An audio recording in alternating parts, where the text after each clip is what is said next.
right before he turned, that camera was on his face a little bit. He didn't look like John Cena.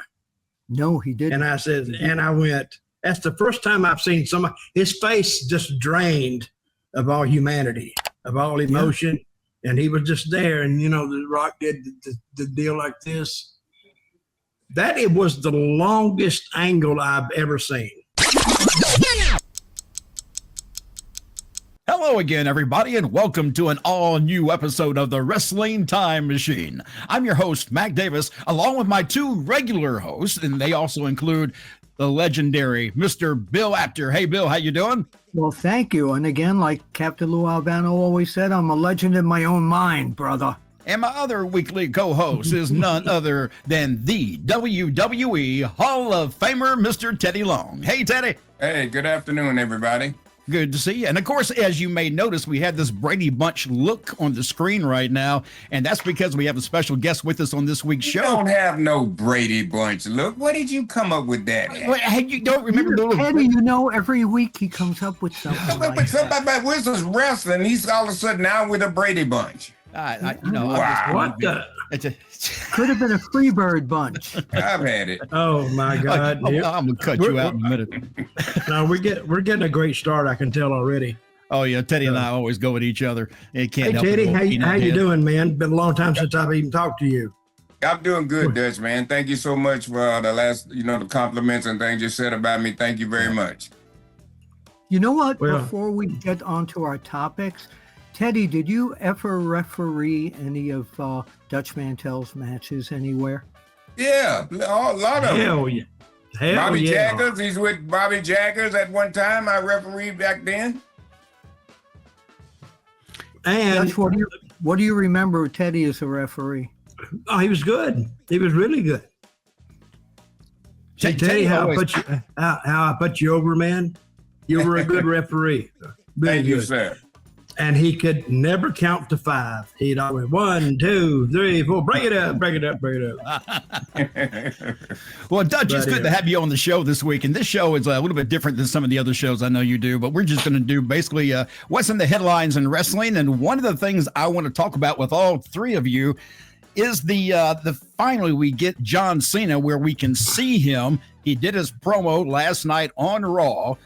Where he actually explained why he became what he became. He said now he's not a heel. He's not a babyface. He's a human being. And he wanted to break up with everybody. So I'm not heartbroken this week, but there are some that are that John Cena has now broke up with his fans. Bill, your thoughts on his promo? Well, my thoughts are, first of all, he broke up with me already, so I don't care anymore about him. I can't see him. But what hurts here is that the parents can tell their kids, oh, don't worry. He's your hero, but he's only acting. Don't worry about it. He still loves you. But when you tell that to a 6 or 7 or 8-year-old kid, no matter what you tell them, their hearts are broken. The hardest thing in that angle right now is what's happening to the kids that are huge fans of his. All the things he did for the Make-A-Wish Foundation, everything like that, right now is just kind of thrown out the window. And yeah, whether it's a work, whatever, but the kids don't get that. Teddy, what were your thoughts when you saw the promo take place? Oh, it was no big deal to me. John Cena is now being John Cena. The best heel in the world is the guy that's a heel in real life. And that's, nothing against him. I like him. He's a great guy, but he is a heel in real life. And this fits him perfectly. You watch and see how good his promos are now than they were when he was cutting them babyface promos. You watch this. Well, the funny thing is, what do you bring up about him being a heel in real life? Have you had incidents with him that you've seen that heel side? All I said is this, that's perfect for him, and that's all I'm going to say. Let me ask you, Dutch, the promo itself, did you buy the promo when he was delivering it? Did you feel he felt that he was that person, or did you feel maybe he was trying to adjust to that character? No, I think he's comfortable being that because I was watching it and I'm watching the match, and that was really the last thing I thought of, is that John Cena is going to, because I was thinking, oh, it's Cody and it's going to be Cena. Well, I know who's going to win that. Yeah. But then when they did the switch, I said, oh, now we got a whole different ball game, whole different lineup, and I think he's going to be one of the best heels they've had. He started off as a heel in his career, actually. Well, most guys really do. Because but he was basically known as the baby face of the company, though, and the face of the company for so long that people forget he was a heel. Go ahead. Well, here's the thing: the reason he was the face of the company because we didn't have anybody. Hogan was gone. Rock wasn't able to be full time, so they needed another franchise, and that's what they did with John Cena. They just put him out there. But like I'm saying to you, great guy, but he wants to be that character. You can tell he's so much more relaxed. Just watch. Because when I was a heel with manager doing pro, boy, I had the best time of my life because that's what I really was. I was a so I was having fun. I really did. It was great. Well, Dutch, I would imagine that you loved being a heel, didn't you? Well, I did like being a heel, but see, what you got to remember about being a heel is, you're working the crowd now. I mean, your opponents are just over there. You're working the whole crowd. And it's really once you realize that, in my interviews, I didn't ever attack my opponent on the interviews. I mean, I attacked him, but verbally, but I attacked the fans. Because I said, Dave, you dirty, low down, this, that, and the other. And I stole Terry Funk's line, you egg-sucking dogs, and it doesn't surprise me you would support this guy here, blah, blah, blah. And that got me a ton of heat. A lot of people said, that's cheap heat. I said, I don't give a crap if it's cheap or not. It's heat. I never understood that. Oh, that's cheap heat. I said, I don't get that. Well, that's what he did. That's what he did last night. We're taping this the day after Raw. Last night, he blamed the fans for everything. Well, Why wouldn't you? Why, that's what you do. When he came out, they were like excited, and then he went into that heel character. You could just see it on his face. And the Cena sucks chant. Right before he turned, that camera was on his face a little bit. He didn't look like John Cena. No, he didn't. And I said, and I went, that's the first time I've seen somebody, his face just drained of all humanity, of all emotion. Yeah. And he was just there. And, The Rock did the deal like this. It was the longest angle I've ever seen. I mean, they didn't rush anything.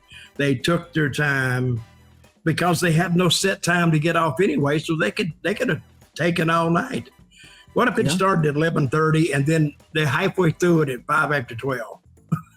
Come on, guys, get to it. Do it. We know what you're going to do. Do it. Do it. Well, Teddy, let me ask you something because go ahead. Who was the musician that slapped Cody? What was his name? Travis Scott. Trevor Scott. Boy, I think the people came down on him just a little bit too hard. I think some guys in our business came down on him a little too hard. Hell, he's nervous as hell. You put a guy out there and, how many people in that building? 40,000? And had a ton of people in there, yeah. Hell, I've been slapped a lot of times by a guy who's nervous. So I'm not sorry really blaming him for that. You, Doug. Well, my thing is but this. You did it on purpose. I know Teddy did it to me on purpose a time or two. He kicked me. He said, watch my karate kick. Bam, and kicked me right in the face. Did you feel, Teddy, that Cody's response, because he's been wanting to see John Cena and get a hold of him for weeks now, he finally gets in the ring, but he seems a little bit too relaxed in the ring. I would think he would have come in there wanting to just whoop his ass right from the get-go. I keep on telling you. Now, here I go. Every week I got to smarten you up. It's not what it used to be, Mac. Jesus Christ. They have changed the game. So we as the old schoolers, we have to change with them. I understand exactly what you're saying. Cody was too relaxed. In the back in the day when Cody hit that ring, brother, it would have been a brawl or something, and that would have been a big breakup or something. You know what I mean? But it's changed now. So But that must be why I'm so removed from this year's WrestleMania, because I don't feel the excitement of WrestleMania like I felt in the saw past. it, Mac. I saw what you're talking about on Raw, and I thought they would come to blows. But when Cody's anger is really, I mean, it's really better than it's ever been, really. But when he left the ring, I thought there was going to be a little bit of something going on with him and Cena just stood there. Yeah. And yeah. It just felt kind of flat to me. But well, again, that's just me. maybe they didn't want to give it to him right there. Sometimes we draw things out. So maybe next TV you might see something there. Maybe it wasn't time to give it to him. You know what it looked like to me? It looked like Cena was having second thoughts at the end. That's what I got out of this thing. He could have attacked Cody, but it almost looked like Cody was making sense to him. Bill, do you think that The Rock is still a part of this story? Because they really didn't talk much about The Rock during that promo, either one of them. It kind of surprised me we didn't get a mention of The Rock. The Rock is somewhere in Europe filming a movie under the auspices of Martin Scorsese, I mean, the great director there. Yes, The Rock is definitely still going to be. That's already planned out for him, but I would have liked to have heard The Rock's name mentioned in there, but like Teddy said, don't rush it. We'll just come out chapter by chapter. Well, it would have been the same, but if they had just mentioned The Rock. He's doing a movie in Europe, and he's tried to be here, but he can't. Something to just explain it. Because to me, again, I feel like the story is not. It almost feels like it's kind of an afterthought. It's not one of the big pushes for WrestleMania, because really the only people we have right now are just. It's going to be John Cena and it's going to be Cody Rhodes. I don't feel like The Rock is going to be involved too much. No, this angle. We don't know that. Yeah. Okay. Yeah. We're sitting down here. We're driving down the road, and we don't know what they're going to do. They know what they're going to do, but I do like Cena versus Cody, because that is totally different. Because hey, 2 years ago we were saying that hey, the WWE's lost it. They have completely lost direction. They had no leadership. There was a lot of things missing, but now it took time. You know, you just don't turn a place around overnight. It takes a little bit, but they have some loyal fans. They stayed with them, and their business is red hot. Red hot. There's no doubt they're making more money than they've ever made before.